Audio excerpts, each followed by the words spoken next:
always make different plans to solve a problem in Pelangi village. Just like a company needs a plan that will make its company goals a success. And we will discuss that in our video. Watch until the end so you know, guys.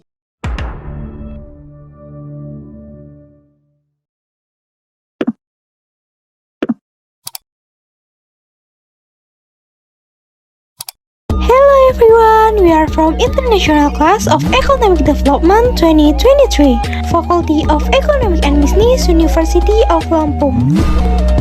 Hello everyone.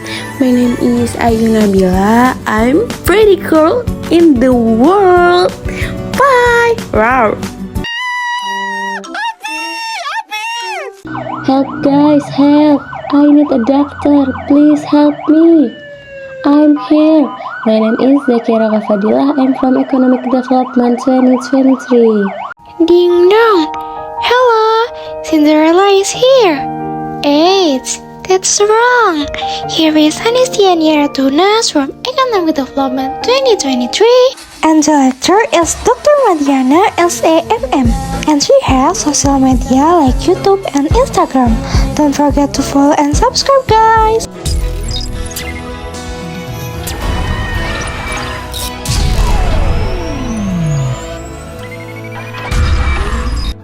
Managerial decision making. Manager often are referred to as decision makers, and every organization grows, prospers, or fails as a result of decision by its manager.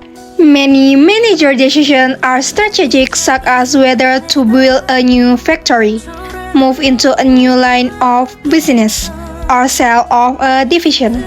Yet managers also make decisions about every other aspect of an organization, including structure, control system, response to the environment, and human resource. Managers code for problems, make decisions for solving them, and monitor the consequence to see whether additional decisions are required. Good decision making is a vital part of good management because decisions determine how the organization solves its problem, allocated resources, and accommodates its goals. Type of decision and problems. Decision making is the process of identifying problems and opportunity and then resolving them. Decision making involves effort both before and after the actual choice. Programmed and non-programmed decision. Programmed decision involve situations that have occurred often enough to enable decision rules to be developed and applied in the future. Non-programmed decisions are made in response to situations that are unique and have important consequences for the organization. Facing certainty and uncertainty. Certainty means that all the information the decision maker needs is fully available. Managers have information on operating conditions, resource costs or constraints, and each course of action and possible outcome. Uncertainty means that managers know which goal they wish to achieve, but information about alternative and future events is incomplete. Factors that might affect a decision, such as price, production cost, volume, or future interest rates, are difficult to analyze and predict. Decision-making models. The approach managers use to make decisions usually falls into one of three types: the classical model, the administrative model, or the political model. The classical model of decision-making is based on rational economic assumption and manager belief about what ideal decision-making should be. Administrative model, a decision-making model that describes how managers actually make decisions in situations characterized by non-programmed decision, uncertainty, and ambiguity. Political model. This model of decision-making is useful for making non-programmed decisions when conditions are uncertain, information is limited, and there are manager conflicts about what goals to pursue or what course of action to take. Decision-making steps. 6 steps in the managerial decision-making in progress.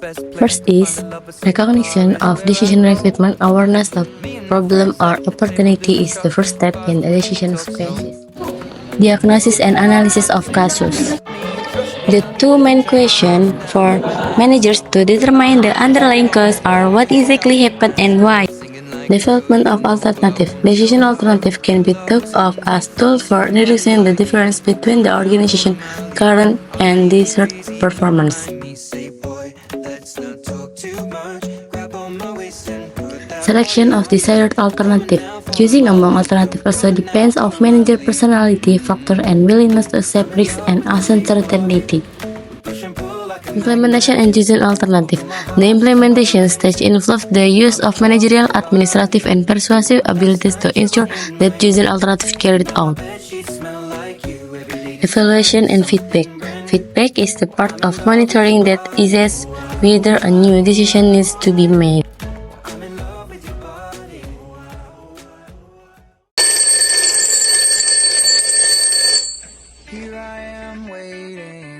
Why do managers make bad decisions?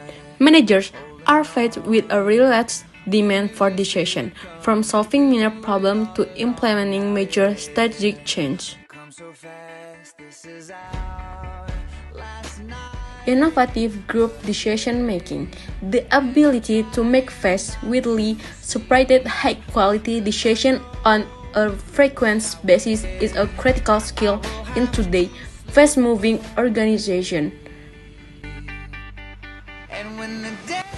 Personal decision framework. Decision may be programmed or non-programmed situation are characterized by various levels of uncertainty, and manager may ask the classical, administrative, or political model of decision making. Research has identified four major decision styles: directive, analytical, conceptual, and behavior. 1. The directive style is used by people who prefer simple, clear-out solution to problem. 2. Managers with an analytical style like to consider complex solutions based on as much data as they can gather. 3. People who tend toward a conceptual style also like to consider a broad amount of information. 4. The behavioral style is often the style adopted by managers having a deep concern for others as individuals. And the last is conclusion. Before moving on the next material, let's start by watching this trailer, guys. Okay, can I just say something crazy? I love crazy. All my life has been a series of doors in my face, and then suddenly I bump into you. I was thinking the same thing, cause I've been searching my whole life to find my own place. And maybe it's the party talking or the chocolate fondue. But with you, I found my place. I see your face, and it's nothing like I've ever known before. Love is an open door.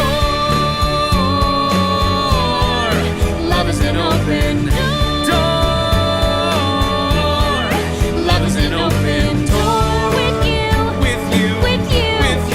love is an open door.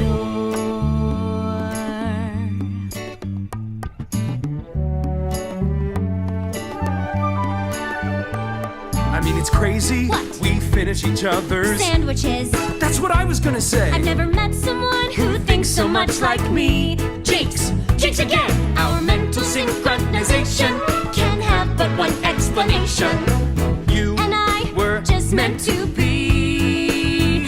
Say goodbye. Say goodbye to the pain of the past. We don't have to feel it anymore. Love is an open door. Love is an open door. Life can be so much more with you. Love is an open door. Can I say something crazy? Will you marry me? Can I say something even crazier? Yes! Okay, let's move in the next material. Designing adaptive organization. Organizing is the deployment of organizational resources to achieve strategic goals. The deployment of resources is reflected in the organizing division of labor in the specific department and job. Formal lines of authority and mechanism for coordinating diverse organizing tasks. So, this chapter discuss how organizing can be structured to facilitate innovative and change.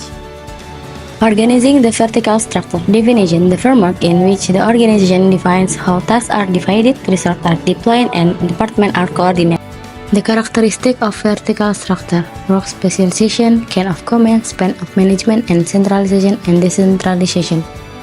The characteristic of vertical structure: work specialization, the degree to which organizational tasks are subdivided into individual jobs, also called division of labor. The example from the video, we can know if a person works and does work according to his specialty, then he will work effectively and efficiently. The chain of command illustrated the authority structure of the organization. Authority is the formal and legitimate right of a manager to make decisions, issue orders, and allocate resources to achieve. Authority is distinguished by three characteristics. Authority is vested in organizational position, not people. Authority is accepted by subordinates, and authority flows down the vertical hierarchy. Responsibility is the duty to perform the task or activity assigned. Typically, managers are assigned authority associated with responsibility. Accountability. Accountability means that the people with authority and responsibility are subject to reporting and justifying task outcomes to those above them in the chain of command. Delegation is process manager to use transfer authority and responsibility to position below them in hierarchy. Span of management, the number of employees reporting to a supervisor, also called span of control. The characteristic of structure determines how closely a supervisor can monitor subordinates. Centralization and decentralization. Centralization and decentralization pertain to the hierarchical level at which decisions are made.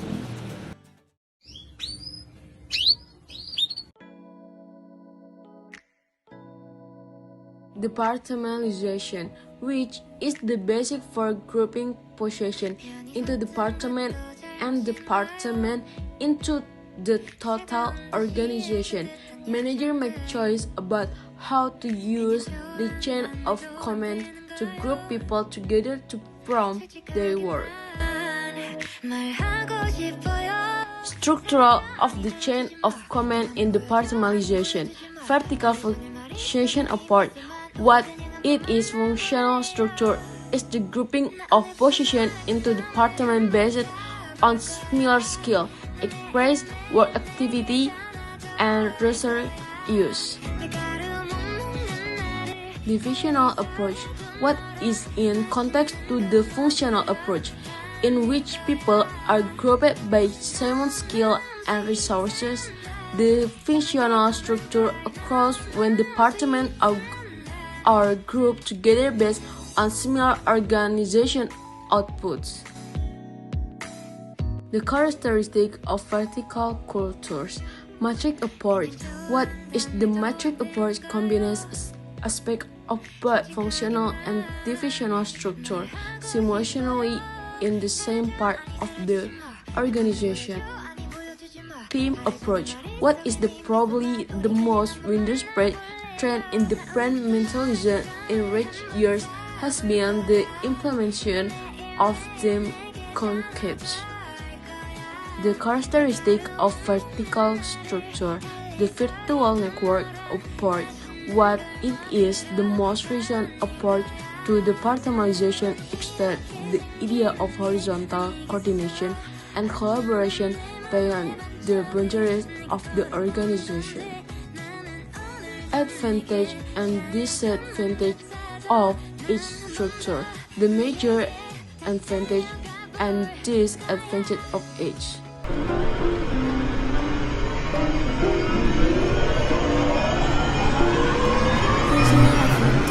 Organization for horizontal coordination. The structure of an organization is not complete without defining the horizontal as well as the vertical dimension of structure. Many companies are moving to a horizontal structure based on work process rather than departmental function. Coordination refers to the quality of collaboration across departments. Without coordination, a company left hand will not act in concert with the right hand, causing problem and conflict. Coordination is required regardless of whether the organization is functional, divisional, or team structure. Task forces, team, and project management. A task force is a temporary team or committee designed to solve a short-term problem involving several departments. Task force members spread their department and share information that enable coordination.